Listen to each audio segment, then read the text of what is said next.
Nei giorni di San Silvestre del primo dell'anno Venezia era abituata al tutto esaurito negli hotel, almeno per quelle 2 notti, in un periodo storicamente di bassa stagione. Stavolta, anche per Capodanno, le prenotazioni alberghiere hanno subito un crollo disastroso, hotel pieni solo al 50%. È un capodanno triste questo per gli alberghi veneziani. Purtroppo le previsioni si sono avverate. Le nuovi provvedimenti, la recrudescenza del coronavirus ha fatto sì che ci siano state molte disdette e poi le prenotazioni si sono fermate.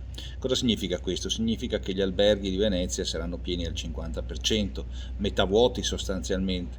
Qualcuno potrebbe dire metà pieni, ma in realtà a Capodanno, il giorno prima e il giorno dopo, siamo abituati al tutto esaurito. È un momento di alta stagione in un periodo di bassissima stagione. Adesso ci si presenterà un gennaio ovviamente come sempre pressoché deserto. Si teme anche per il carnevale. Abbiamo grandi timori anche per il carnevale, perché se il carnevale non sarà fisico il danno sarà veramente irreversibile per gli alberghi di Venezia e veneziani. Sono 2 anni che noi abbiamo una situazione di crisi a causa della pandemia, ma in realtà in più rispetto al resto d'Italia noi abbiamo avuto anche la grande acqua alta del novembre 2019 che ci aveva messo in ginocchio. Per cui sono quasi 2 anni e mezzo che noi soffriamo e le imprese riescono a rimanere in piedi, a garantire l'occupazione, ma con grande difficoltà. Il direttore dell'Associazione Veneziana Albergatori Claudio Scarpa lancia ancora una volta un appello al governo.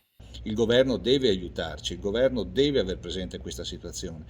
Bisogna prorogare la cassa integrazione, bisogna intervenire sull'IMU, bisogna intervenire sui crediti d'imposta, sugli affitti. Giunge il 2022, ma che 2022 sarà? Noi avevamo pronosticato un 2022 di successi, di ripresa dopo la pandemia, invece il 2022 sarà come il 2021, un 2022 di crisi anche questo. A questo punto non possiamo che sperare nel 2023, però chi comanda in questo settore è la pandemia